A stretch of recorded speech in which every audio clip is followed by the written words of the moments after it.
Assalamualaikum warahmatullahi wabarakatuh. Waalaikumsalam warahmatullahi wabarakatuh. Alhamdulillah, alhamdulillahirabbil alamin. Wa bihi nasta'inu ala umuri dunya waddin. Wassalatu wassalamu ala asyrafil anbiya'i wal mursalin wa ala alihi wa ashabihi ajma'in. Allahumma la sahla illa ma ja'altahu sahla wa anta taj'alul hazna idza syi'ta sahla. Allahumma la ilma lana illa ma 'allamtana innaka antal alimul hakim.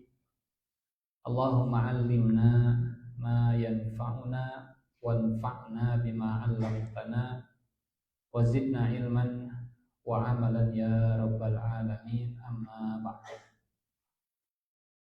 Faqala Allah ta'ala a'udzu billahi minasy syaithanir rajim. Bismillahirrahmanirrahim. Laqad kana li sab'in fi maskanihim ayah. Jannatani 'an yaminin wa shimal. Kulu min rizqi rabbikum washkuru lah. Baldatun thayyibatun wa rabbun ghafur. Shadaqallahul azim. Hadirin jamaah qanitin, majelis taklim qanitin yang berbahagia, yang ceria, yang apa lagi? Sehat semua insyaallah. Puji dan syukur milik Allah Subhanahu wa taala yang masih terus memberi kita usia sampai hari ini di 2 Muharram 1448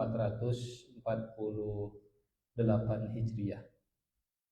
Mudah-mudahan setiap tambahan usia yang Allah berikan di sisa umur kita ini lebih dekat dengan Allah Subhanahu wa taala, lebih baik amal solehnya, lebih berkualitas keimanan kita, lebih meningkat, dan mudah-mudahan makin dekat dengan syurganya Allah Subhanahu wa taala insyaallah.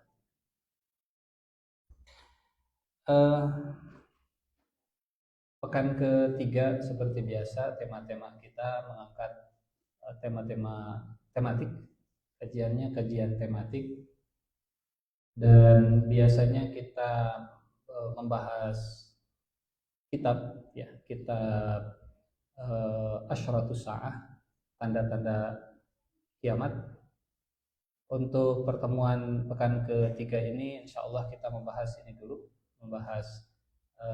sesuai dengan momentumnya, walaupun mungkin ya nyambung disambung-sambung lah. Yang kita bahas masih tetap ayat Al-Quran, rujukannya masih tetap ke kitab dan sunnah Rasulullah SAW. Hadirin jamaah yang Allah muliakan, pertama sebelum kita masuk ke pembahasan kita berkaitan dengan momen Muharram dan Hijriah ini, kita tahu bahwa Nabi itu meninggalkan Mekah dan pergi ke Madinah. Dulu Madinah itu bukan kota suci. Sebelum Nabi hijrah ke sana, Yathrib itu hanya rest area, tempat orang singgah, kampung gitu ya. Bukan kota metropolitan seperti Mekah Al-Mukarramah. Memang tanahnya si hijau, subur, banyak Yahudi, tapi enggak se metropolitan Mekah Al-Mukarramah. Dulu di Yathrib belum ada Masjid Nabawi. Tanah suci itu Mekah. Ka'bah itu di Mekah. Tapi ditinggalkan oleh Nabi. Yang ditinggalkan oleh Nabi itu bukan Madinah, tapi Mekah. Ibaratnya begini, Nabi itu meninggalkan perusahaan ini kalau dalam dunia kerja lah ya, analogi dan ilustrasinya, ada orang yang kerjaannya itu sudah settle, mapan, gaji sebulannya sudah 50 triliun. Sebulan gajinya sudah 50 juta, ditinggalkan dan pindah ke perusahaan yang gajinya sebulan 5 juta. Kalau pindah dari perusahaan gaji 5 juta ke 50 juta, rada kahartos. Hartos, nah, rada kahartos saya, hartos nah. Rada kahartos. Tapi kalau pindah dari perusahaan ke kemana punya, rada pelosok teh. Kata Raju misalnya, Raju tadi mana gitu. Ke Tasik misalnya, ke pelosok, ke Cikajang dan seterusnya gitu, ke Garut Selatan misalnya, benar. Yang fasilitasnya terada jomplang, mungkin listrik juga masih susah, ada sih tapi kalau malam gue pareng gitu. Ngecas sedikit, pareng bebannya nggak kuat. Dia tinggalkan gedung mewah, dia datang ke pedesaan. Itulah hijrahnya Nabi. Bukan dari Taraju ke Jakarta, bukan dari Garut Selatan ke Jakarta, tapi dari Jakarta ke Taraju. Yang ditinggalkan oleh Nabi itu Ka'bah, tanah suci. Ibaratnya bayangkan, dari Mekah ke Gede Bage lah. Kan bagai bainas sama iwas sumur. Ngegejlik, jomplang luar biasa. Kurang lebih Yathrib pada masanya itu demikian. Kalau hijrahnya dari Yathrib ke Mekah, ya ada kahartos lah gitu. Ada sesuatu yang dikejar. Ini enggak kebalikan. Sehingga kita paham bahwa yang dikejar itu secara duniawi mah nol. Justru rugi kalau secara duniawi Nabi meninggalkan kampung halaman. Dan masalah bukan pada tanah sucinya. Masalah bukan pada Ka'bahnya, tapi masalah ada pada orang-orang yang ada di atasnya. Kalau tempatnya Nabi nyaman, ini kampung halaman. Tapi yang bikin orang pergi dari satu tempat itu orang begitu. Sampai Nabi waktu hijrah dari Mekah, di atas Gua Thur beliau melihat ke arah Mekah sambil nangis. Wallahi innaki la ahabbul ardi ilayya.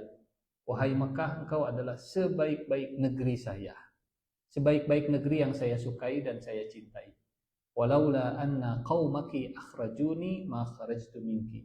Seandainya saya tidak diusir oleh kaummu, saya tidak akan pergi darimu. Jadi problemnya bukan ke tanah airnya, tapi problemnya ke orang-orang yang ada di tanah airnya. Walaupun tanah suci, tapi kalau penduduknya itu seperti Abu Jahal, Abu Lahab,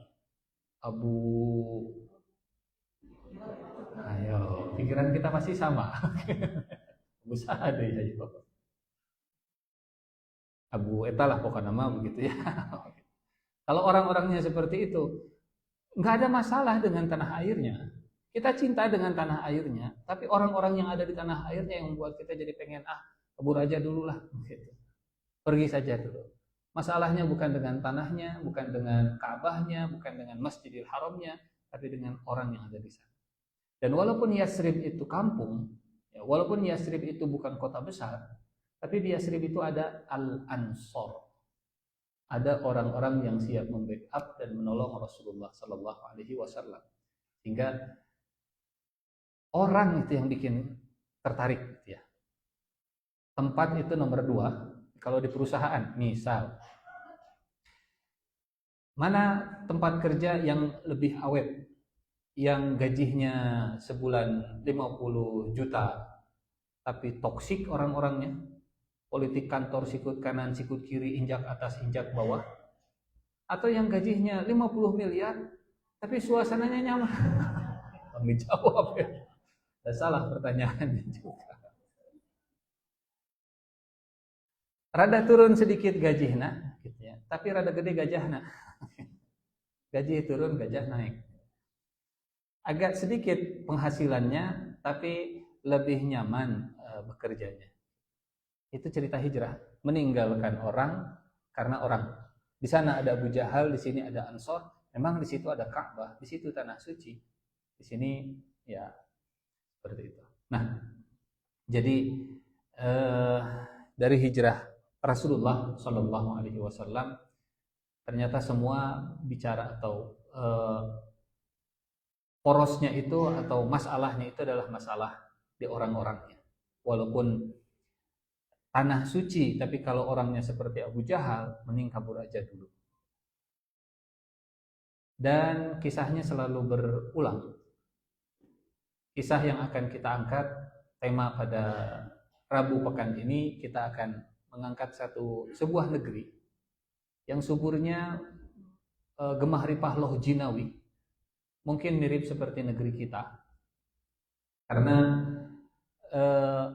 kalau bahasa kita sekarang, negeri ini Allah menyebutnya sebagai negeri agraris, negeri yang hijau, banyak jannahnya, istilahnya jannah, banyak kebunnya, banyak tamannya, banyak hijauannya, walaupun posisinya tidak di Jamrud Khatulistiwa.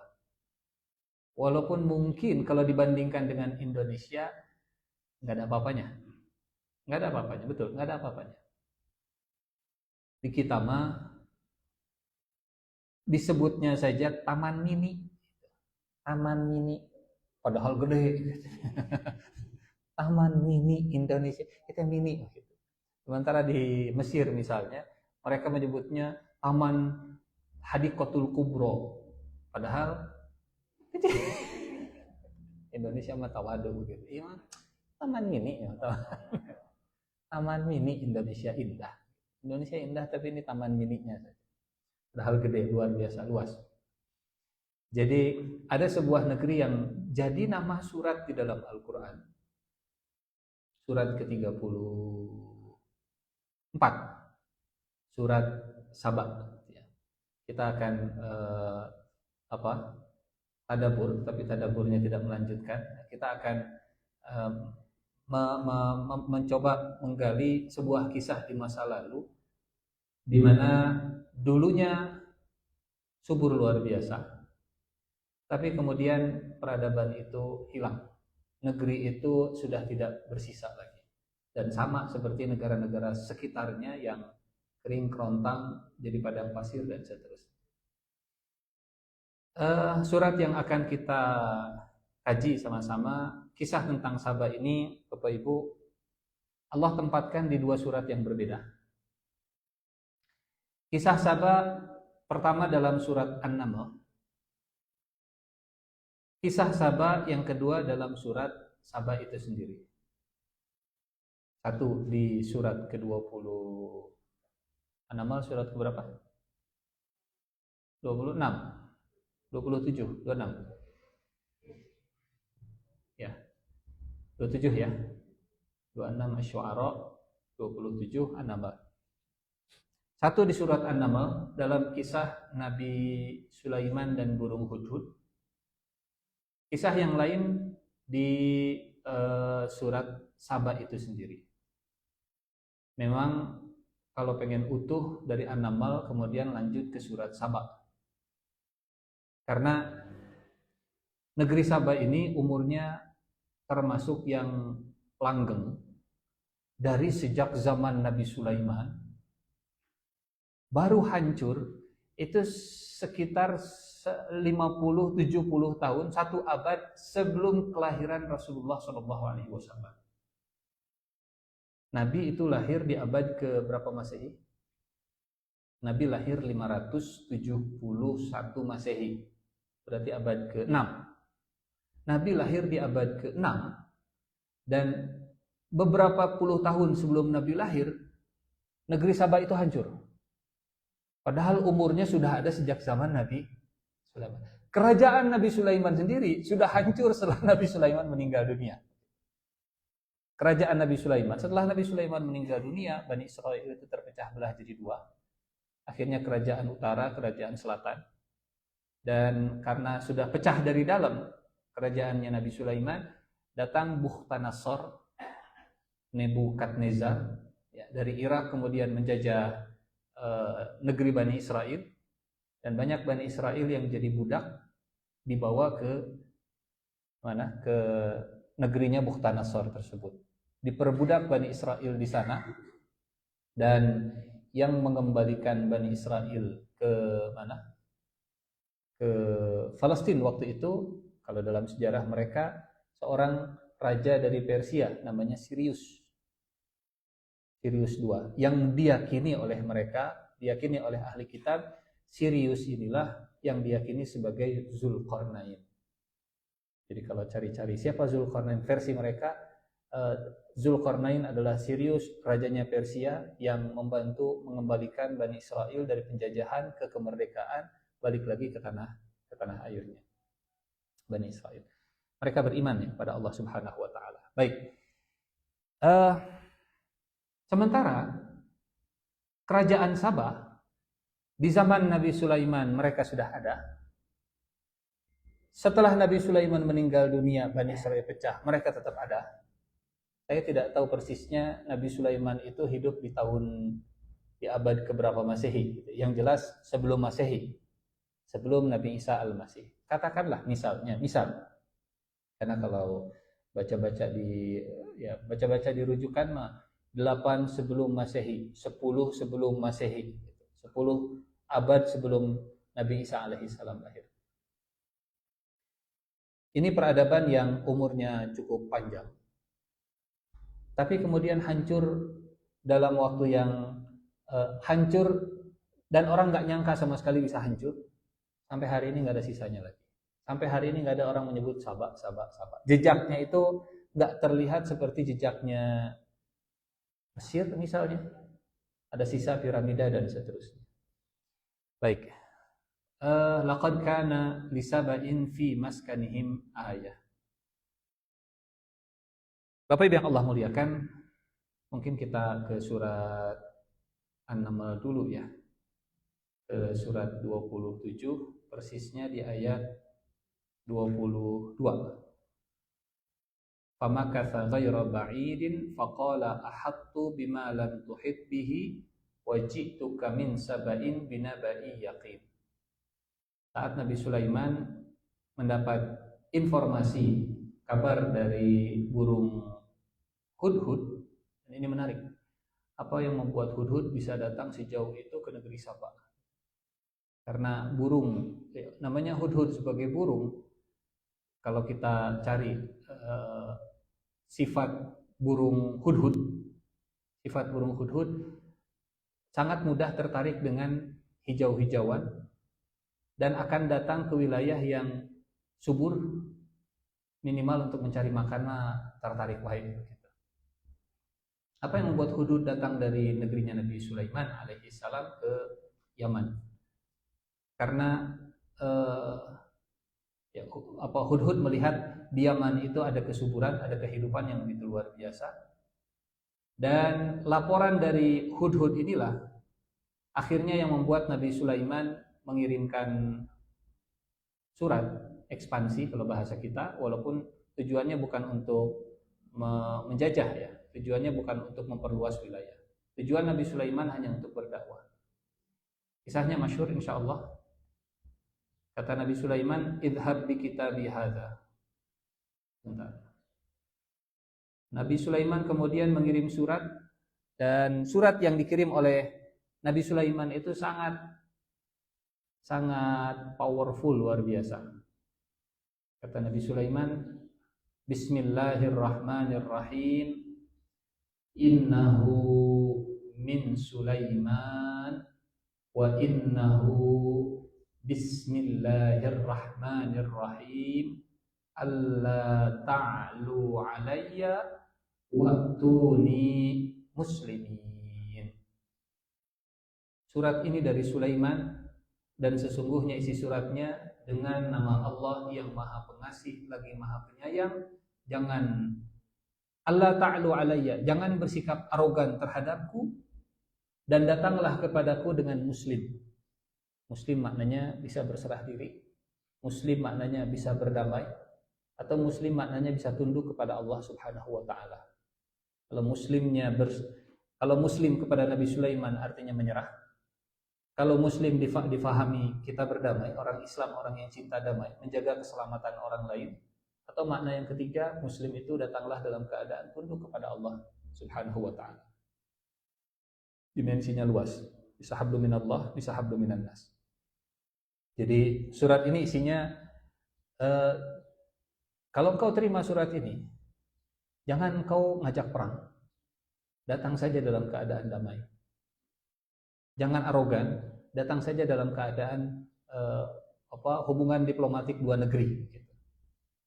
Dan Bapak Ibu yang Allah muliakan, ya, waktu burung hudhud menyampaikan berita ke Nabi Sulaiman, burung hudhud itu menggambarkan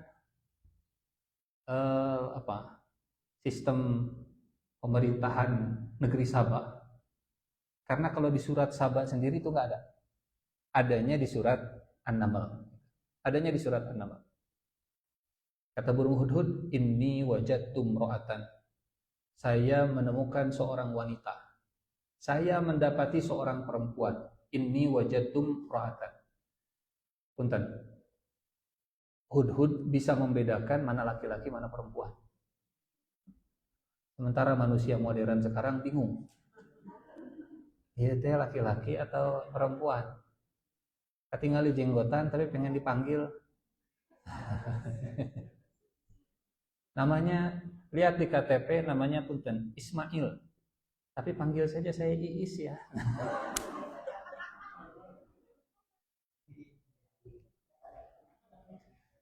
Seekor burung bisa membedakan saya menemukan seorang perempuan. Ini wajadtu imra'atan. Jadi manusia modern memang lebih jelek otaknya daripada otak burung. Susah untuk membedakan gender itu. Pronunciation-nya mau apa ini teh? Mau he, zi, itu sih saya apa gitu. Ini wajadtu imra'atan. Saya menemukan seorang perempuan. Tamlikuhum, yang menjadi raja. Bapak Ibu punten, ini Masya Allah ya. Bapak Ibu diminta untuk masuk ke tower Zamzam. Di mana Jakarta yang itu teh, yang banyak gedung-gedung bisnis teh. SCBD. Nah, Sumarekon, Bodogol, SCBD. Sumarekon, Ciwastra, Bodogol, dan Gede Bage, SCBD. Derwati jadi nah gitu ya. Itu SCBD daerah itu. Sumarekon, Ciwastra, SCB, Bodogol, dan Derwati. Kita ke daerah SCBD melihat ada gedung-gedung tinggi, disuruh masuk, Bapak Ibu disuruh masuk ke satu gedung. Setelah itu diminta untuk mencari, mengidentifikasi siapa penanggung jawab tertinggi di gedung ini. Tapi tidak boleh nanya. Cukup mendengarkan, cukup menganalisa, kemudian menyimpulkan siga nama si Bapak ieu direktur utama nate. Kemampuan hudhud terbang, kemudian menemukan oh dia perempuan, cigana ieu pimpinanna, cigana ieu bener. Inni wajadtu imra'atan tamlikuhum. Masuk satu perusahaan, siapa ya presidir di perusahaan ini teh? Keliling. Oh iya jalmina sigana mah. Diperhatikan, oh benar, oh ya, dia mimpin rapat, dia ngambil keputusan. Itu yang dilakukan hudhud.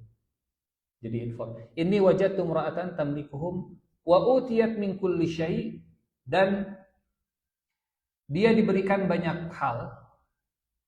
Punten. Kalimat ini diucapkan di depan Nabi Sulaiman yang Allah juga kasih ke Nabi Sulaiman banyak hal. Kira-kira cemburu tidak? Ada orang punya mobil, terus cerita, oh tetangga kita punya mobil juga loh. Cemburu mah? Pasti cemburu. Dan dia diberikan banyak hal, padahal Nabi Sulaiman juga punya banyak hal. Kemudian kata burung hudhud, walaha arsyun azim. Dan dia punya singgasana yang besar. Nabi Sulaiman juga punya singgasana. Tapi alih-alih kemudian Nabi Sulaiman nanya, gedean saha? Singgasana saya atau singgasana dia? Enggak gitu. Alih-alih membandingkan itu, saya coba izin untuk share screen ayatnya ya. Justru burung hudhud itu lebih fokus ke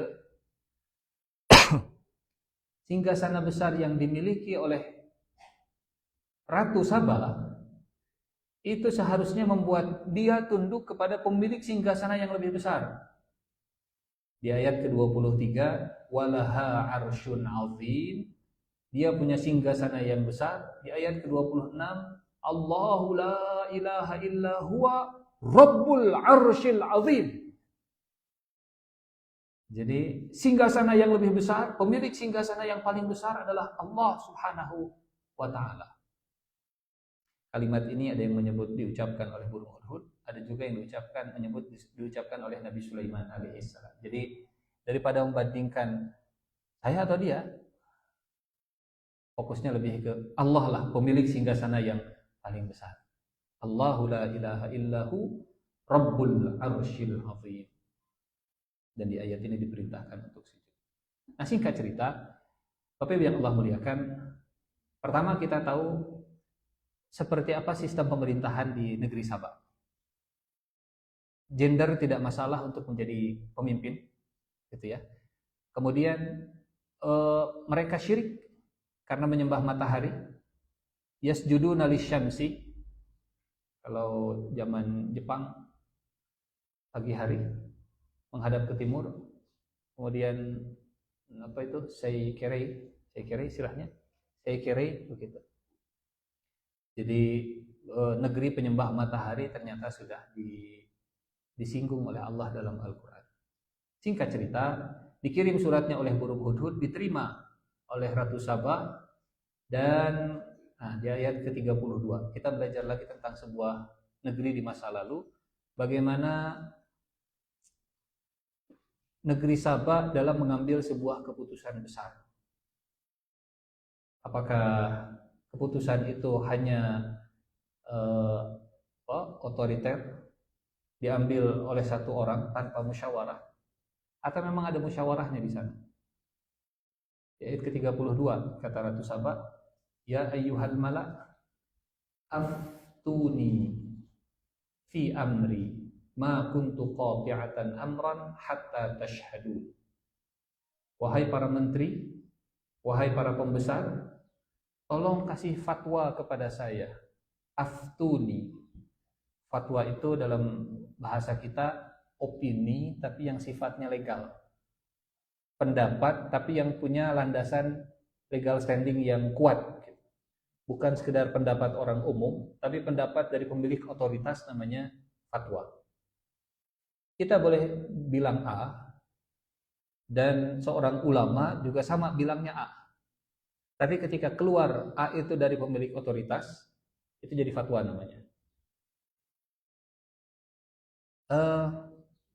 Mimpi saat ditakwilkan itu fatwa. Aftina fi sab'i baqaratin siman, kata Raja Mesir waktu mimpi 7 sapi 7 bulir gandum. Al-Quran mengabadikannya aftina. Tolong kasih saya fatwa tentang arti mimpi ini. Karena fatwa itu bukan sekedar opini dan pendapat, tapi harus punya legal standing yang kokoh, harus punya otoritas yang kuat, baru namanya fatwa. Mungkin si fulan menafsirkan mimpinya begini, sama dengan ahli takwil mimpi yang punya otoritas, tapi bukan itu fatwa, ini yang jadi fatwa. Kata Ratu Saba, sebutlah namanya Balqis, Al-Quran tidak menyebut nama, kasih saya fatwa, kasih saya opini kalian sesuai dengan posisi kalian fi amri, dalam urusan ini, ma kuntu qati'atan amran hatta tashhadun. Saya tidak pernah memutuskan satu persoalan sebelum kalian berada di dalam majlisku, sampai kalian menjadi saksi keputusan ini diambil. Ada satu negeri zaman dulu yang dipimpin oleh perempuan, diabadikan di dalam Al-Quran, yang dalam mengambil keputusan diambil dengan musyawarah. Diambil dengan musyawarah. Dan kata panglima militernya, kata jenderal-jenderalnya, kata pasukan keamanannya, kata komando panglima khususnya, nahnu ulu quwwah wa ulu ba'sin syadid. Kami ini siap perang, kami ini siap tempur. Kita nggak bisa diintimidasi, kita nggak bisa diserang seperti ini. Gelut-gelut sekalian. Nahnu ulu quwwah. Karena yang bicara siapa? Yang bicara panglima militer. Itu jadi fatwa. Itu jadi masukan yang punya legal, yang punya otoritas. Nahnu ulu quwwati wa ulu ba'sin syadid. Tapi menariknya lihat. Wal amru ilaik. Meskipun demikian, keputusan berada di tanganmu.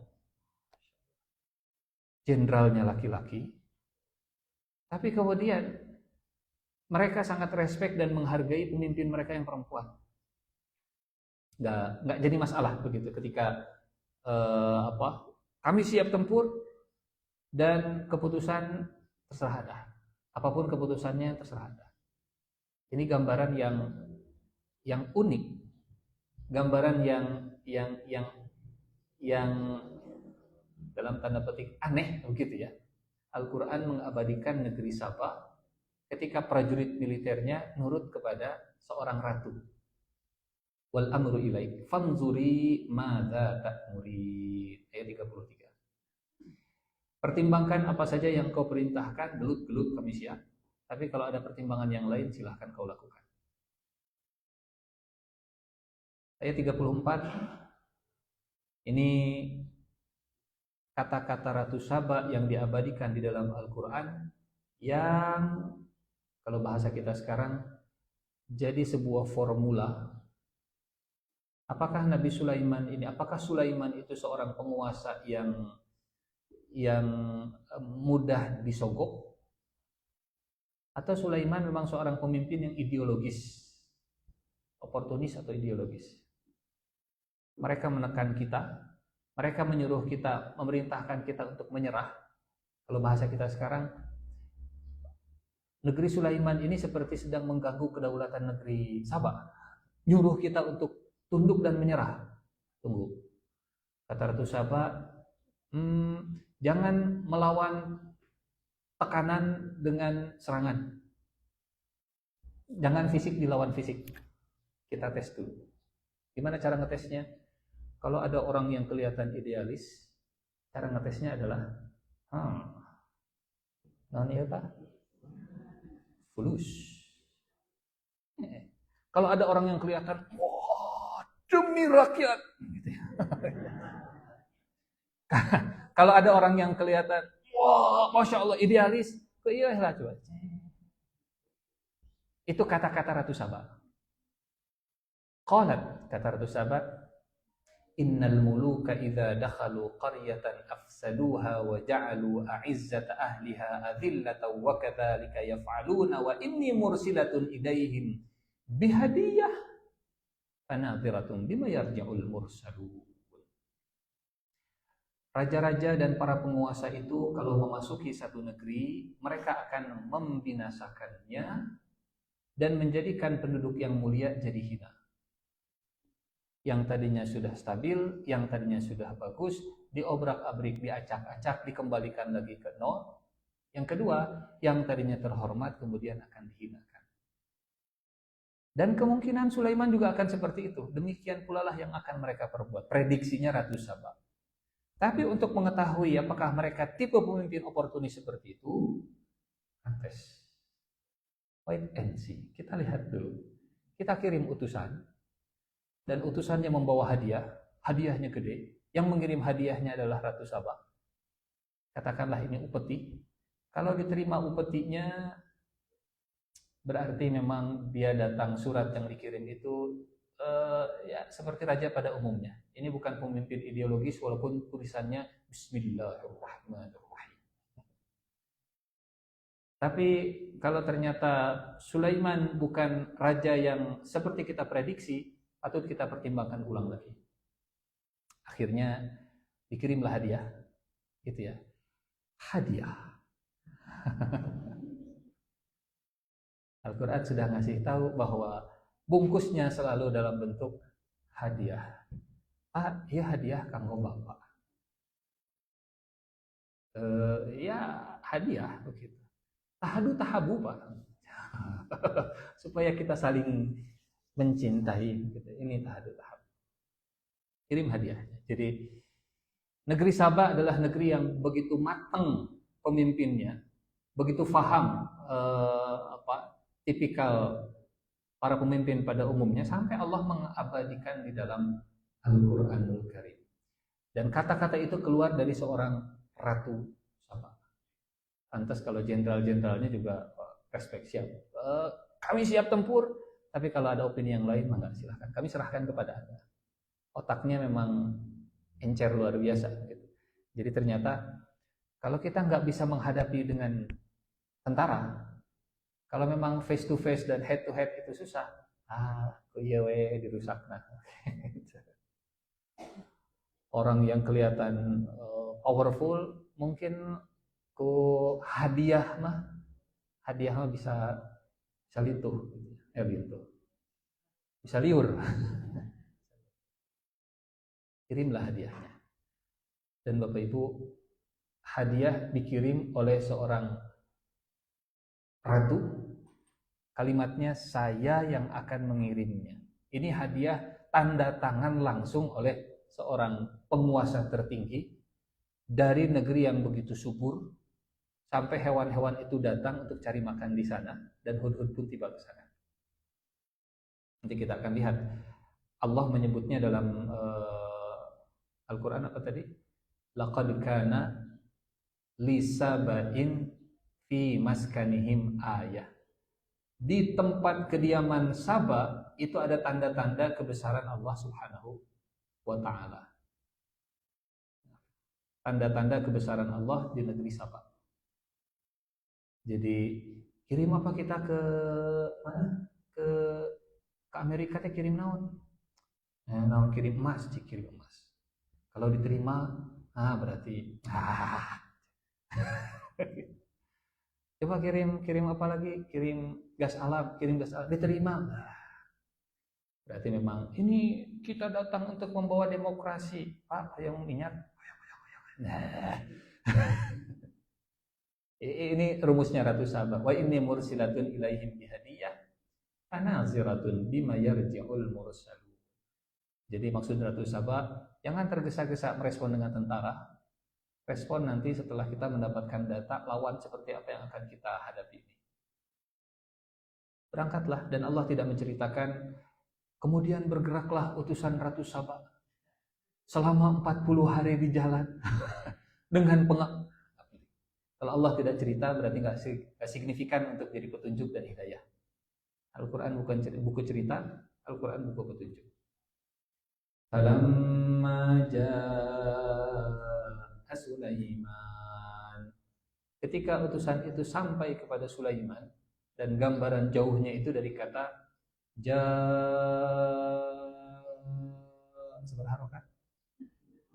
Kenapa? Oh, Pak Ustaz, ameh karasa jauhna 10 kan? Panjang-panjang teh Pak, kan 400 kilo gitu. Kan 2000 kilo. Tetap 6 harokatnya. Maka ketika utusan itu datang kepada Sulaiman, kami dari negeri Saba, dan ada hadiah untuk Tuan Sulaiman, Tuan Raja Sulaiman, mohon diterima. Hadiahnya nggak main-main, hadiahnya nggak sembarangan, cukuplah kalimat Ratu Saba yang mengirimnya. Di ACC, di approve, ditandatangani oleh penguasa tertinggi. Jawaban Nabi Sulaiman, nani biman, kalian mau menyogok saya dengan harta? Naon ieu teh? Naon ieu teh?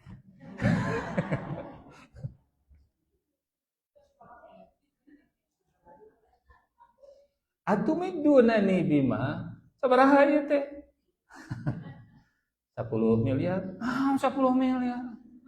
Ente Pak, 10 triliun. Oh, 10 triliun. Ada harganya, begitu ya. Ada harganya. Ada harganya yang 10 triliun, ada macam-macam. Dan ini raja yang mengirim hadiah. Dijawab oleh Nabi Sulaiman, "Fama ataniyallahu khairum mimma atakum." Memang kalau dibandingkan pemberian Allah ke negeri Saba dengan ke negeri Sulaiman, memang beda begitu ya. Tapi tadi kita sampaikan, Awet kerajaan Sabah itu. Bertahannya lebih lama dari kerajaan Nabi. Pemberiannya lebih besar, tapi ini lebih awet. Dan kita akan, mudah-mudahan cukup, kita akan bahas apa yang membuat kerajaan Sabah itu lebih awet. Kenapa kerajaan Sabah bisa lebih awet dari kerajaan Nabi Sulaiman alaihissalam meskipun pemberiannya lebih besar? Sekarang saya mau tanya Bapak Ibu, hoyong di pasihan ageng tapi teu lami, rizki seueur tapi teu lami, enjingna langsung maut.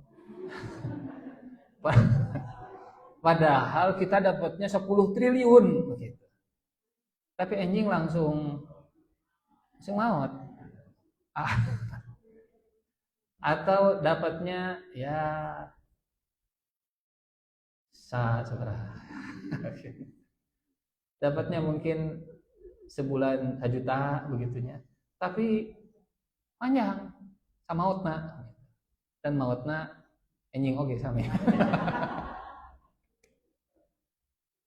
Umurnya lebih panjang walaupun apa yang didapatkannya nggak lebih banyak. Allah kalau membagi rezeki itu sangat adil, luar biasa. Kata Nabi Sulaiman, apa yang Allah berikan kepadaku lebih baik daripada yang Allah berikan kepada kalian. Bal antum bihadiyatikum tafrahun. Kalian merasa bangga dengan hadiah kalian. Irji, pulang. Tapi Pak, dah saya mah di piwarang masihkeun ka Bapak. Lah, bawa hadiah itu. Oh. Yang abirnya apanya? Tapi ya tanda tangan ataupun tangan. Bapak nggak mau nerima kan ya sok atuh, tapi pun kan tanda tangannya Pak, ya mah diperyogikan dari kantor pusatnya Pak bahwa surat. Ya sih jangan abinya apanya, kayak abi laporan ke Ratu Sabana mah alhamdulillah ditampi. Irji ilaihim. Pulang ke sana, pulang bawa hadiahnya. Falanatiyannahum bijunudil la qibala lahum biha wa lanukhrijannahum minha adillah wa hum saghirun. Nah, waktu itu bawa pulang atau saya laporkan ke nama tos zaman ke Jaksa Agung. Nama Jaksa Agung Raja Ramena begitu ya. Laporkan ke Jaksa Agung atau ke KPK begitu. Atau Pak Sulaiman canak we heula, engke sebelum 30 hari lapor.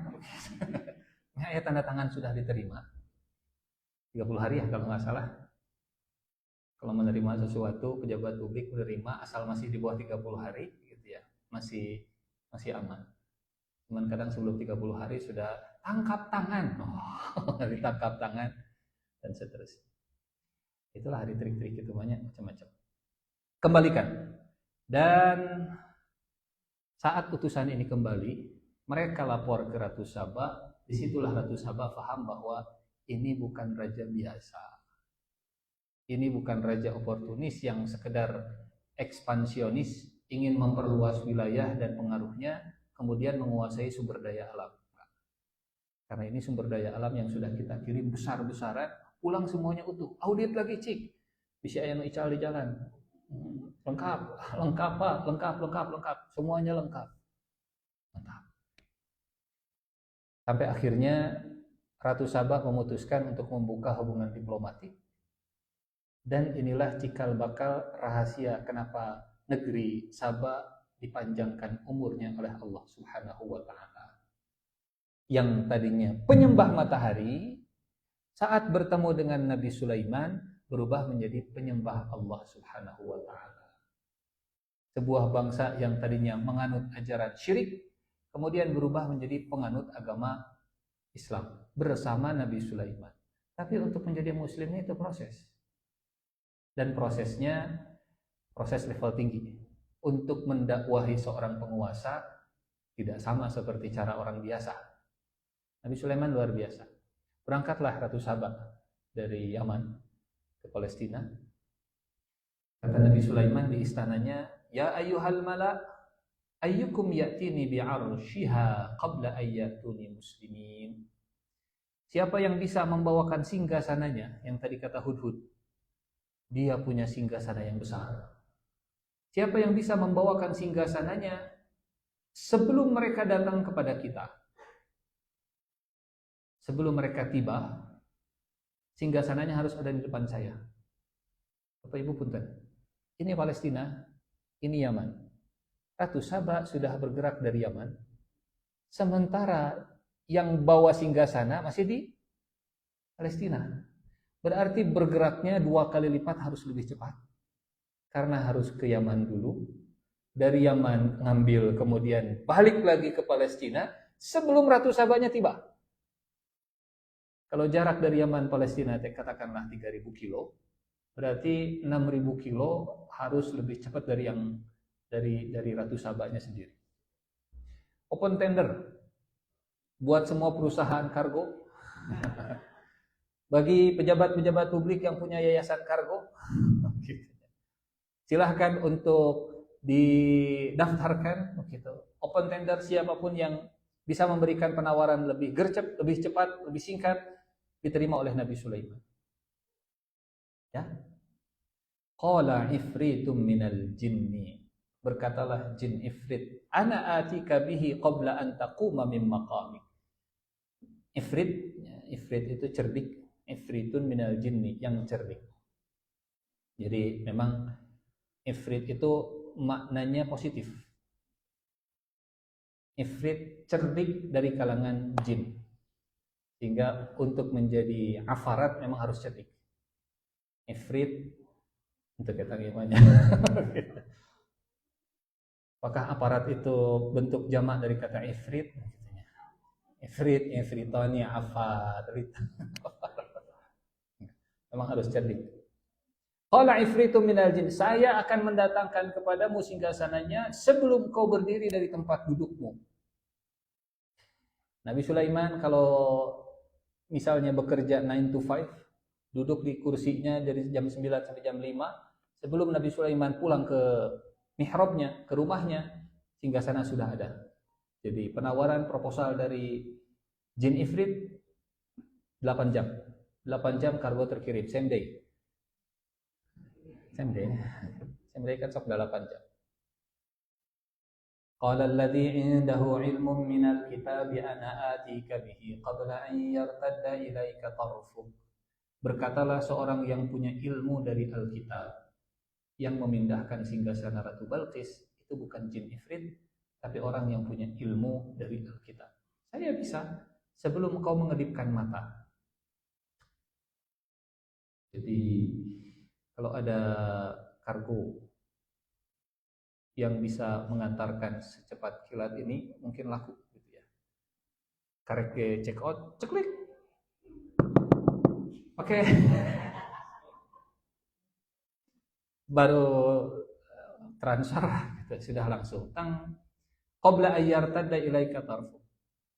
Falamma ra'ahu mustaqiran indahu qala hadza min fadli rabbi. Tadi apa kata Nabi Sulaiman? Pemberian Allah kepadaku lebih baik dari pemberian Allah kepada kalian. Satu, pemberian Allah kepada Nabi Sulaiman, komunikasi yang lancar dengan hewan.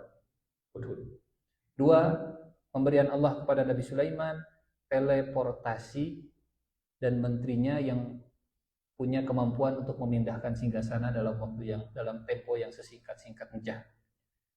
Yang ketiga, kata Nabi Sulaiman, nakirulaha arsyaha. Ubahlah singgasananya, jangan sama persis. Amati, tiru dan modifikasi. Ubahlah singgasananya, kita akan lihat apakah Ratu Balqis, Ratu Saba mengenali atau dia tidak termasuk orang yang mengenalnya. Datanglah rombongan, Ratu Saba datang. Oh, merenya juga. Amun didramatisir di film sih karena gitu. Rombongan tiba, buka gerbang.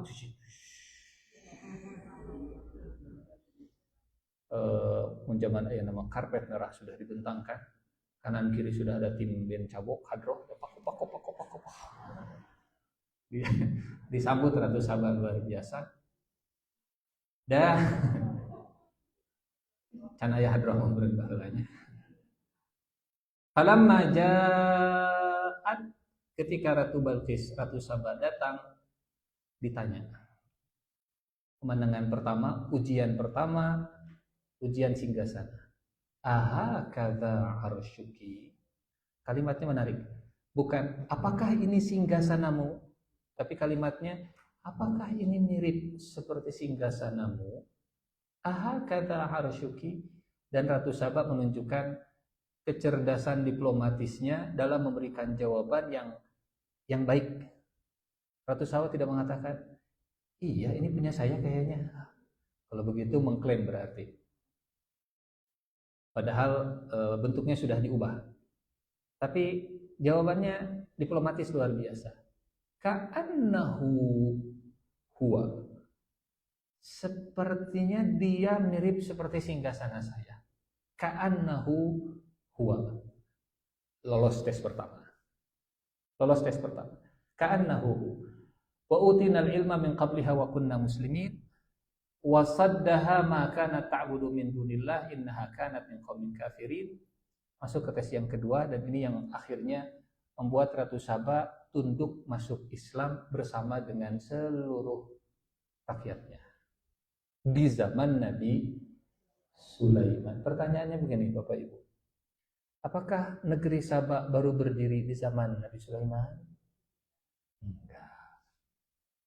Sebelum Nabi Sulaiman mereka juga sudah ada, dan baru hancur sebelum Rasulullah Sallallahu Alaihi Wasallam lahir. Jadi umurnya memang sangat panjang sekali, sangat panjang. Perubahannya yang tadinya negeri penyembah berhala, negeri penyembah matahari, itu setelah berinteraksi dengan Nabi Sulaiman. Mungkin mirip seperti Indonesia, menurutnya. Negeri yang gemah ripah laut jinawi subur makmur, dulunya penyembah animisme, dinamisme dan seterusnya. Kemudian berinteraksi dengan ya tergantung teorinya, apakah Islam itu masuk ke Indonesia abad ke-7 atau abad ke-13 dibawa oleh pedagang Gujarat atau memang sejak zaman sahabat gitu ya. Yang jelas setelah berinteraksi dengan negeri yang jauh sana, dari sahabat ataupun dari India, Indonesia kemudian sedikit demi sedikit berubah jadi negeri yang mayoritasnya muslim. Dikatakan kepada Ratu Saba, udkhulis sarh, silahkan masuk ke dalam istana. Dibuka pintu istananya, dan dia melihat lantai istana itu sangat jernih, sangat bersih, tidak ada baret dan cacat, tidak ada sekat penghubung antara kaca dengan kaca, sampai disangka kalau ini adalah samudra. Hasibathu lujjah. Dalam bahasa Arab lujjah itu samudra yang paling dalam. Au kadhulumatin fi bahrin lujjin yaghshahu mawjun min fawqihi mawj. Atau seperti kegelapan di dasar samudra, yang di atasnya ada kegelapan, di atasnya lagi ada kegelapan. Ayat dalam surat An-Nur. Jadi masuk menganggap bahwa ini lautan di dalam istana. Wa kasyafat an saqaiha. Kemudian Ratu Saba menyingkapkan.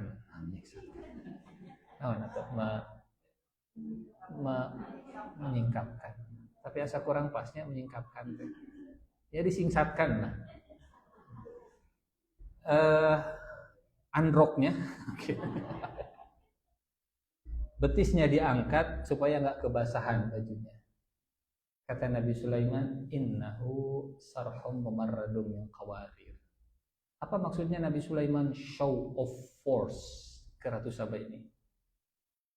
Tujuannya cuma satu, ingin membuktikan di ayat 36, pemberian Allah kepadaku lebih baik daripada pemberian Allah kepadamu. Lihat kerajaanku, ini semua dikasih oleh Allah. Nabi Sulaiman tidak menisbatkan mamang rajana, iya pencapaiannya. Ini pemberian Allah dan saya adalah hambanya. Jadi kadang butuh show of force untuk menaklukkan seseorang supaya masuk Islam.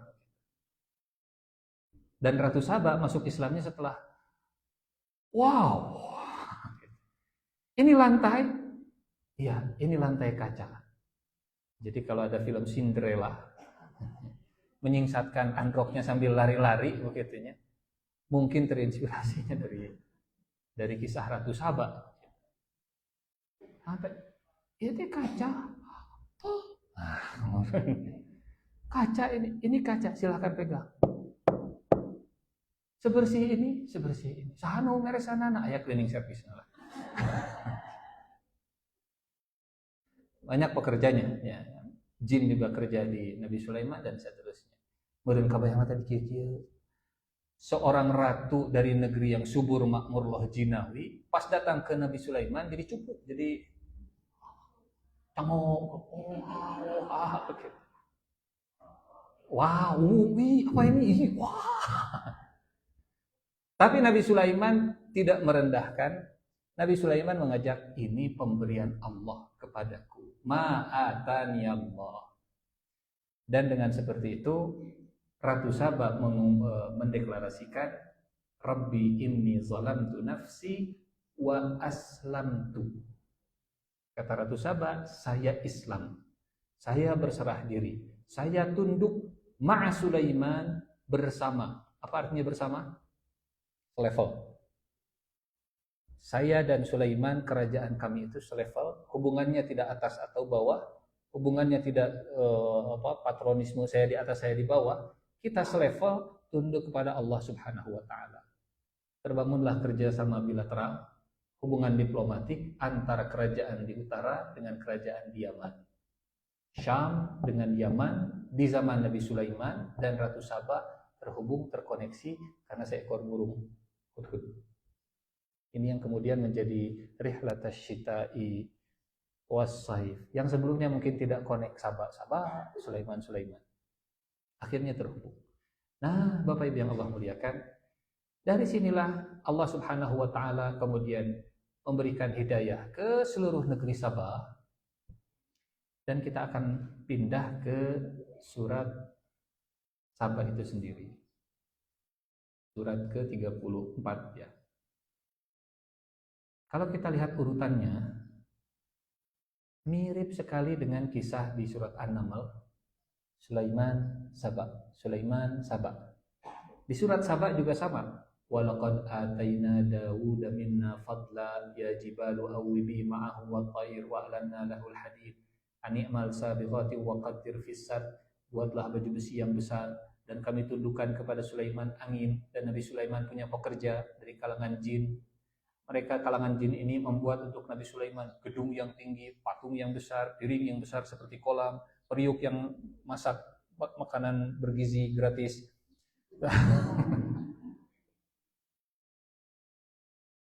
Pelan. Periuk yang tetap berada di atas tungku begitu. Sampai Nabi Sulaiman di ayat ke-14 diceritakan meninggal dunia. Ayat 14 ini Nabi Sulaiman yang wafat. Di ayat ke-15-nya, sesungguhnya bagi kaum Saba ada tanda kekuasaan Allah di tempat kediaman mereka. Sulaiman, Saba. Bapak Ibu yang Allah muliakan, tidak menutup kemungkinan, kata para pakar sejarah, bahwa setelah Nabi Sulaiman dan Ratu Saba itu masuk Islam, ada kerjasama bilateral antara utara dan selatan, dan tidak menutup kemungkinan pekerja-pekerja dari negeri Sulaiman membantu membangun bendungan di negeri Sabah. Karena kalau kita baca tafsirnya, yang dilakukan oleh kerajaan Sabah itu, mereka membendung aliran sungai. Sungainya kecil, tapi kemudian dibendung setinggi-tingginya bendungan tersebut. Karena menarik, sebelum Allah cerita tentang Sabah, di ayat sebelumnya Allah menyebut ya'maluna lahu ma yasha'u min maharib, membangun gedung-gedung yang tinggi, patung-patung, apa istilah kita, transfer teknologi, transfer knowledge gitu ya, cara membangun gedung yang tinggi. Dan memang negeri Sabah itu subur makmur, tapi tidak sesubur infrastrukturnya, tidak semaju infrastrukturnya setelah berinteraksi dengan negeri Sulaiman. Makin maju, makin berkembang, dan sampai akhirnya Allah berikan kepada mereka jannatani ayyamini wa shimal, kebun di kanan dan di kiri. Jangan bayangkan kebunnya seperti kita ke kebun biasa. Kalau Allah menyebutnya jannah, bukan hadiqah, tapi jannah. Disebut jannah Karena kalau orang masuk ke sana itu hilang, saking lebatnya pohon. Orang kalau masuk ke sana seperti jin, jadi nggak kelihatan lagi. Seperti janin. Orang kalau sudah masuk ke sana kemana? Saking banyak pohonnya, sehingga satu pohon dengan pohon yang lain saling tutup menutupi. Pohonnya banyak di kanan, pohonnya banyak di kiri, dan ada aliran sungai yang kemudian dibendung mengairi seluruh negeri tersebut, negeri Sabah tadi. Berapa lama bendungan ini bertahan? Ratusan tahun. Dari zaman Nabi Sulaiman sampai bocor dan hancurnya itu sebelum Rasulullah Shallallahu Alaihi Wasallam dilahirkan. Dahsyat luar biasa. Bahkan kalau kita lihat dalam rujukan tafsirnya, Bapak Ibu yang Allah muliakan, udaranya itu sehat, tempatnya nyaman, bahkan ya Allah menyebutnya dengan bahasa yang sangat singkat. Kulu min rizqi rabbikum washkurulah baldatun thayyibatun wa rabbun ghafur. Airnya berlimpah, buah-buahannya banyak, tanamannya subur, sampai kalau kita lihat di ayat berikutnya, mereka kalau pergi-pergian itu nggak usah bekal, rest area banyak, dan istirahat tinggal ngambil makanan, bahan bakarnya gratis. Jaraknya itu dekat. Jadi kalau mau pergi dari Syam ke Yaman atau dari Yaman ke Syam, mereka membuat rest area. Di sini rest area, jaraknya dibuat dekat sehingga orang kalau mau pergi itu tenang, aman, dan nggak perlu banyak bawa bekal-bekal. Kondisi ini berlangsung puluhan abad, ratusan tahun, sampai datang generasi yang lupa untuk bersyukur kepada Allah Subhanahu wa Ta'ala. Kenapa peradaban Sabah yang tadinya beriman ke Allah kemudian bisa hilang dan binasa? Bahkan kalau bahasa kita sekarang, bangsa Sabah itu mengalami disintegrasi. Bapak Ibu mungkin sekarang bisa memahami kenapa orang Yaman ada di mana-mana. Kenapa orang Yaman menyebar di Jazirah Arab. Ada ya, orang Arab itu aslinya orang Yaman. Orang Arab itu aslinya orang Yaman, keturunan Sabah. Di Indonesia ada, di Eropa ada. Berangkat dari, bosannya orang teh dina kebahagiaan. Bosan kita nikmat terus-terusan. Akhirnya mereka berdoa, dan ini bentuk zolimnya mereka ke diri sendiri. Mereka berdoa begini, Rabbana ba'id baina asfarina, jauhkanlah jarak perjalanan kami ya Allah. Masa bosannya naon teh dari mana, dari rumah ke tempat kerja teh hanya 5 langkah dari rumah. Nyari jodoh 5 langkah dari rumah. Jodohku 5 langkah dari rumah. Yang ketawa berarti apal. Yang tidak ketawa nggak usah cari tahu. Dekat gitu, tak sudah nyampe lagi. Oh, si A di mana? Oh, si A di situ. Keluarganya dekat-dekat, tempat kerjanya dekat, pusat kota dekat, mau dagang juga dekat. Karena sudah terlalu nyaman, terlalu bosan dengan kenyamanan dan kenikmatan, mereka berdoa, ya Allah, asa hoyong jiga batur, asa resep sigana lamun perjalanan teh bobokal heula, beberangkes heula, siap-siap heula, riweuh gitu.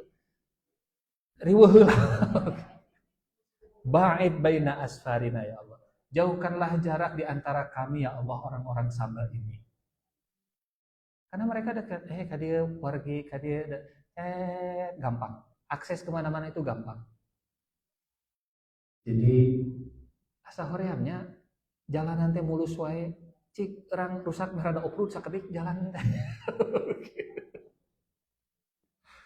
Bosan dalam nikmat sampai akhirnya minta ke Allah supaya rada dicabut sakedik lah nikmatna ya Allah. Itu zalimnya. Enak teuing hirup teh nya, makan siang aya, makan malam aya, asa hoyong jiga batur, kerja keras banting tulang ya Allah. Yang jiga kitu ya Allah. Dan punten, tidak menutup kemungkinan Orang-orang seperti ini hari ini juga ada, yang sudah terlalu sering dengan nikmat, bosan dengan nikmat, akhirnya pengen nikmatnya itu ditinggalkan. Bosannya naik baby band wae. Baby band. Bosannya naik Alphard wae teh. Sa enak tigana tiga batur resep tingali pagelak-gelak dina bus. Ya Allah. Jadikan saya sebagai penumpang bus misalnya teh. Robbana ba'id baina asfarina. Jauhkanlah jarak perjalanan kami. Ada negeri yang penduduknya sudah terlalu bosan dalam kenyamanan, sudah terlalu lama dalam kenikmatan, dan tidak mengapresiasi pemberian dari Allah Subhanahu wa Ta'ala. Cai gampang, gampang-gampang ting dari cai teh. Sigana resepnya lamun kudu kasumur heula, kudu ngompak. Kan meureun bakal olahraga sakalian eta teh bicep dan tricepnya jadi rada kaolah. Asa Rabbana ba'id baina asfarina. Ya Allah, jauhkanlah jarak perjalanan kami. Wa zalamu anfusahum. Mereka menganiaya diri mereka sendiri. Jadilah mereka buah mulut. Jadilah mereka cerita. Akhirnya jadi omongan. Jadi bahan pembicaraan. Dan ini buktinya kita hari ini. Kemudian kata Allah, wa mazzaqnahum kulla mumazzaq. Dan kami hancurkan mereka sehancur-hancurnya. Mazzaqa yumaziku juga bisa bermakna kalau baju disobek-sobek, kemudian sobekannya kita tebar ke sana sini. Mazzaqa yumaziku tamzik. Tadinya dia satu kesatuan utuh di satu negeri yang sama, kemudian disobek, ceng, plong kamana, plong kamana. Dan itulah asal muasal adanya orang Arab di Syam, adanya orang Arab di Mekah, adanya orang Arab di daerah-daerah sekitarnya, begitu. Sehingga ya dari yang tadinya gemah ripah loh, jinawi, subur makmur, tongkat kayu dan batu jadi tanaman, yang katanya orang bilang tanah kita tanah surga, begitu, berubah menjadi negeri yang antah barantah. Ya, ini punten lupa slide-nya untuk ditampilkan. Fa'aradu fa'arsalna 'alaihim saydal 'arim. Maka kami kirim kepada mereka banjir yang besar. Dari mana datangnya banjir? Dari bendungan yang bocor. Gara-gara tikus-tikus yang menggerogoti pondasinya.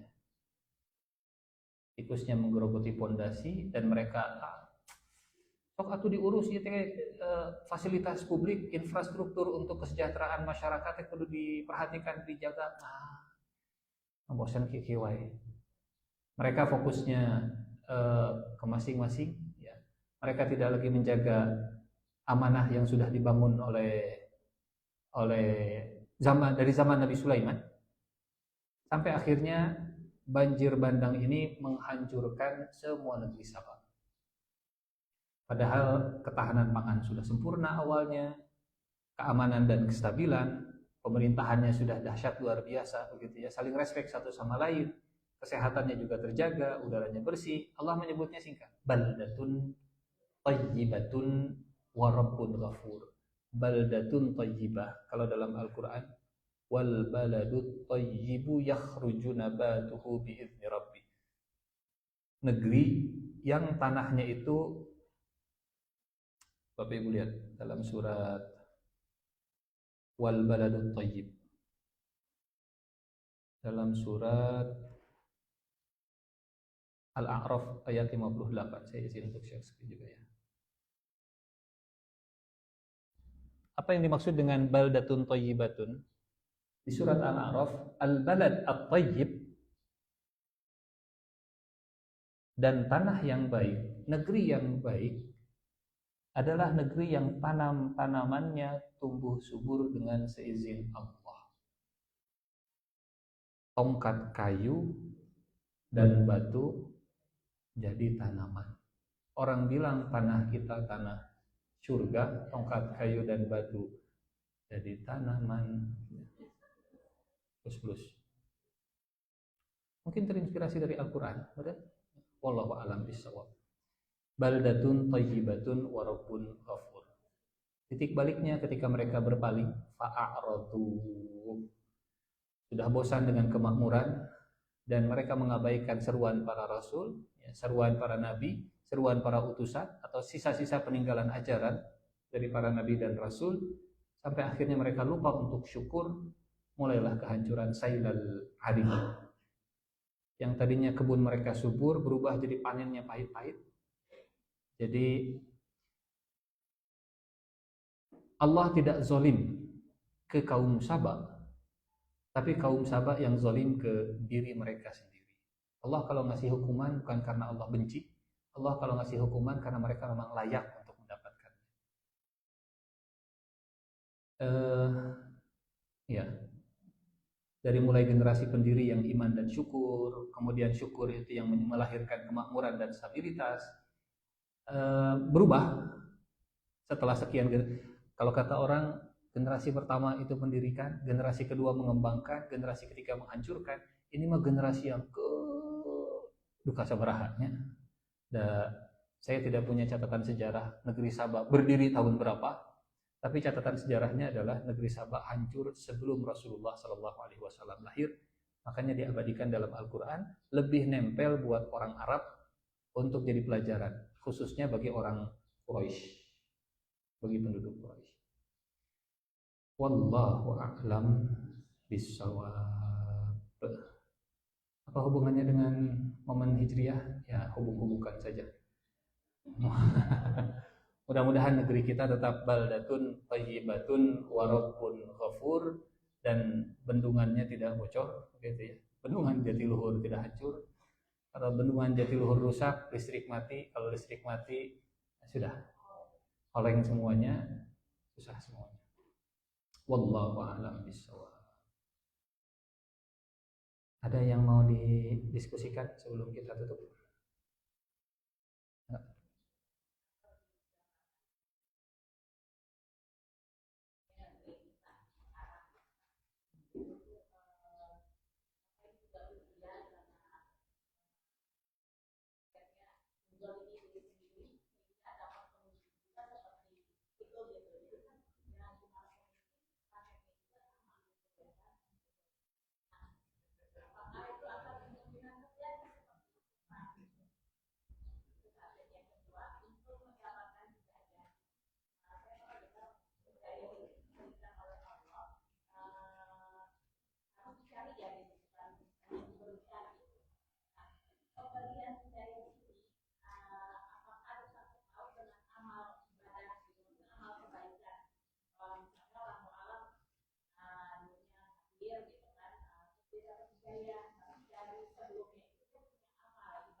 Baik, ada lagi pertanyaan dari bapak-bapak?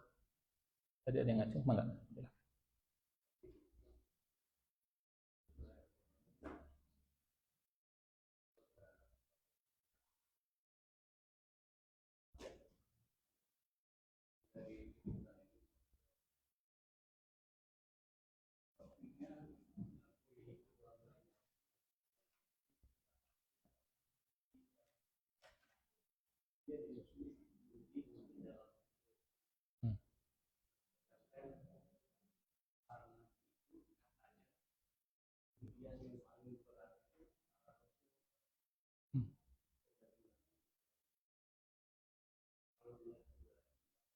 Yap.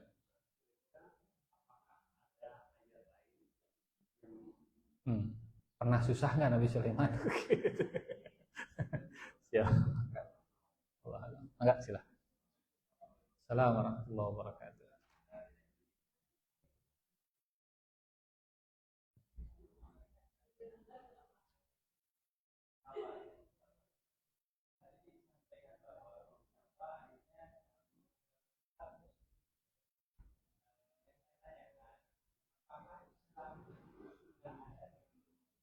Siap.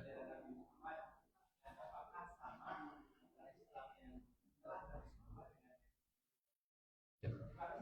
Enggak, sama-sama. Ada lagi? Cukup? Baik, 4 pertanyaan ya. Pertanyaan yang pertama,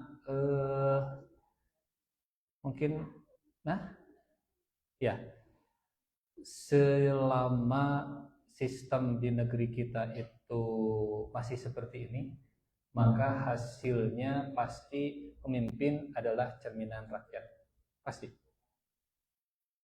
Dan rasanya pernah kita sampaikan ya, semua orang dihitung suaranya sama, nilainya 1, tidak ada pembobotan sama sekali. Anda seorang narapidana ataupun Anda seorang S3, bahkan di bidang politik sekalipun, nilai suaranya sama-sama 1. Sama-sama 1. Jadi sejauh yang saya pahami, pada akhirnya silahkan baca tentang, atau rujuklah, sekarang gampang mencari, bahwa demokrasi itu hanya akan cocok kalau diterapkan di negeri yang secara pendidikan mereka sudah melek semua. Karena pada akhirnya yang akan terpilih adalah yang paling populer, karena tidak ada pembobotan. Siapa yang paling banyak suaranya, maka dialah yang akan menjadi representasi dari masyarakatnya. Beda kalau misalnya dikasih pembobotan, yang latar belakangnya atau yang pendidikannya di atas S3, nilai suaranya jadi 2 misalnya, begitu ya. Walaupun semua bisa memilih, atau yang dia narapidana, dia pernah melakukan kesalahan, nilai suaranya jadi 1/2 misalnya, begitu ya. Jadi orang akhirnya akan, yang pendidikannya makin tinggi, nanti bobotnya akan makin tinggi juga dalam suaranya, asal betul pendidikannya, ijazahnya juga benar, begitu ya. Pendidikannya betul-betul dilewati dengan baik, begitu. Mungkin kalau pakai pembobotan seperti tadi, bisa meminimalisir yang muncul itu yang berkualitas sekaligus yang punya popularitas. Ya mas, sekedar ide lah hungkul gitu nya, kan nyarios pada bebas ya. Karena akhirnya suara yang paling banyak itulah yang bakal melahirkan pemimpin nantinya, atau wakil, begitu ya. Dan kalau mayoritasnya masih menengah ke bawah, pendidikannya masih rendah, ya alasan memilihnya bukan rasional, tapi mana we nu panggedeuna gitu nya. Mana we nu dipikaresep dan seterusnya. Ini satu, sistemnya begitu ya. Sistemnya akan melahirkan hasil yang berbeda juga. Satu, sistem tentang pembobotan khususnya. Yang kedua, tanya apa tadi yang kedua teh? Ya, secara bahasa hidayah itu satu kata dengan hadiah. Dan hadiah itu diberikan karena prestasi usaha. Jadi memang hidayah itu dijemput. Ada pertanyaan dari sahabat yang dulunya musyrik bager. Namanya Hakim bin Hizam bin Khuwailid, keponakannya Khadijah. Kata Hakim, ya Rasulullah, sebelum saya masuk Islam, di zaman jahiliyah, saya suka nolong, saya suka bantu, saya suka nyumbang, saya suka berbagi, saya membebaskan budak. Saya pahalana tuh ya Rasulullah. Bapak Ibu, kalau ada pertanyaan dari mu'alaf, Pak, kan saya teh dulu, Bapak tahunya, saya gesok nyumbang, Bapak gesok napi kan? Saya pahalana tuh lamun saya nyumbang zaman masih kene kafir begitu, masih kene Kristen, pahalaan tuh. Ya, lamun saya nu kebagian pahalaan insyaallah. Tapi umum kabatur mah jadi pahala. Apa jawaban kita kalau ada pertanyaan seperti ini? Kalau menjawabnya itu atuh senyeri hati gitu ya. Kalau dijawabnya aya atuh salah urang ge. Dan tidak ada imannya ketika beramal. Tapi Nabi memberikan jawaban yang mudah-mudahan ini kita hafal kalau ada pertanyaan yang sama. Ya Rasulullah, apakah saya dapat pahala? Kata Nabi, aslamta bima aslafta. Hari ini engkau jadi muslim karena perbuatan yang kau lakukan di masa lalu. Jadi hidayah Islammu adalah hadiah karena amalmu. Ganjaran terbesar adalah hidayah menjadi seorang muslim. Nabi tidak mengatakan, yang itu atuh, enggak begitu. Nabi juga enggak bilang, iya dapat. Tapi kata Nabi, Allah membalasnya dengan hidayah jadi seorang muslim. Bukan ambigu, tapi itulah jawaban yang asli begitu. Jadi kalau ada orang kafir yang baik, tangga Kristen tapi suka berbagi, mudah-mudahan pi Islamun nanti lebih dekat gitu ya. Lebih dekat. Wallahu a'lam bishawab. Yang ketiga berarti. Yang ketiga, apakah Nabi Sulaiman pernah susah?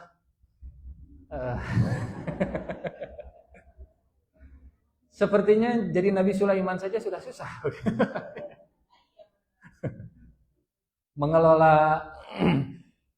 mengelola satu negeri juga agak gampang kayaknya begitunya. Cek orang masih gano gampang, si gana mah hese oke. Susah juga untuk jadi orang kaya deh. Dan ya kita nggak tahu seperti apa ujian Nabi Sulaiman yang sifatnya personal barangkali. Bahkan ya ini perlu diverifikasi lebih lanjut. Nabi Sulaiman punya banyak pasangan. Kemudian pernah menggilir istrinya dalam satu malam. Ada yang mengatakan 100. Kabayang makanya di maghrib bagi ka subuh sabar menit ewang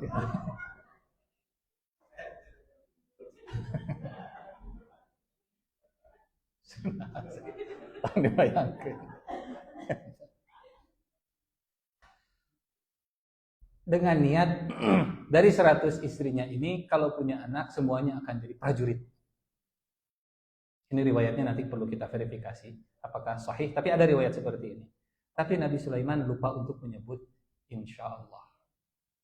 Akhirnya tidak ada yang lahir pun setengah manusia, artinya enggak gagal gitu atau apa ya, prematur dan enggak lahir satupun. Mungkin itu salah satu kesusahan.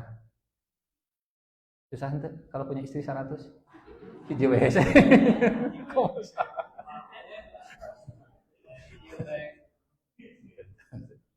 Meren, dia mau. Wallahu a'lam bishawab.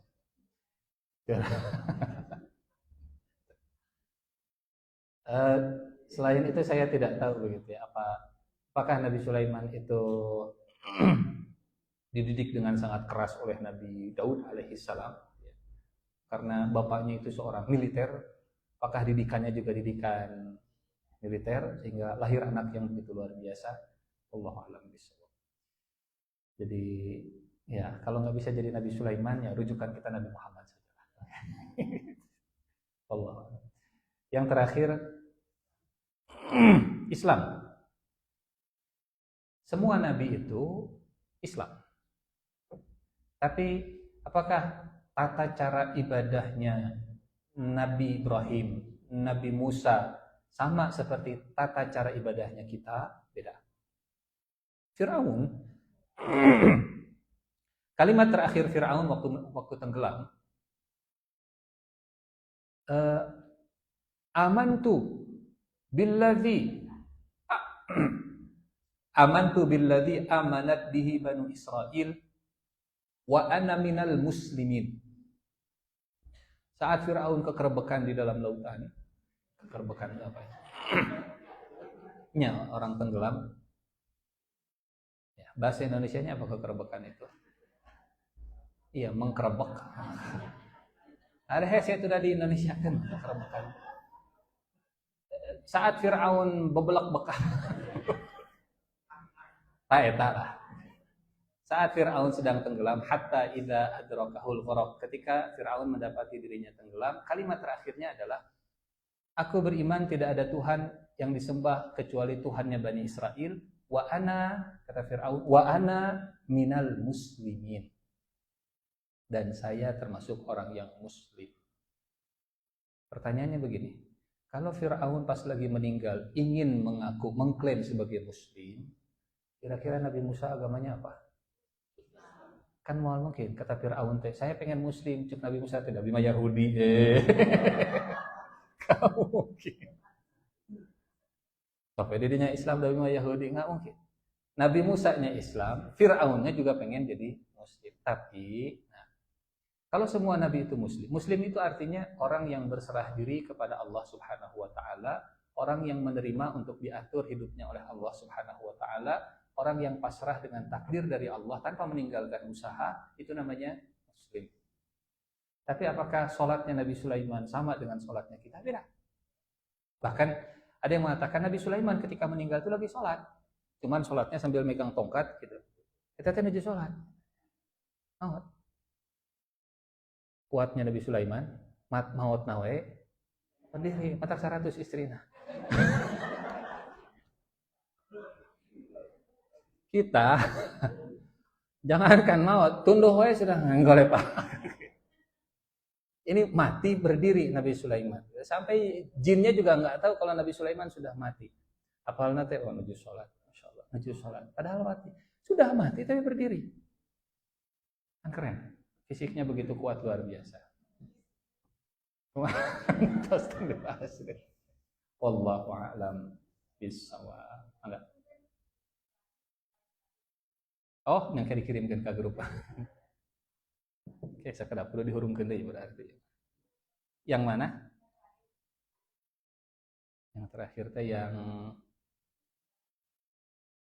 yang negeri Sabah ya. Baik. Ada lagi pertanyaan lain? Tidak ada. Baik. Kita cukupkan dengan doa kifaratul majlis. Subhanakallahumma wa bihamdika asyhadu an la ilaha illa anta astaghfiruka wa atubu ilaik. Aqulu qawli hadza wa astaghfirullah li wa lakum. Wassalamualaikum warahmatullahi wabarakatuh.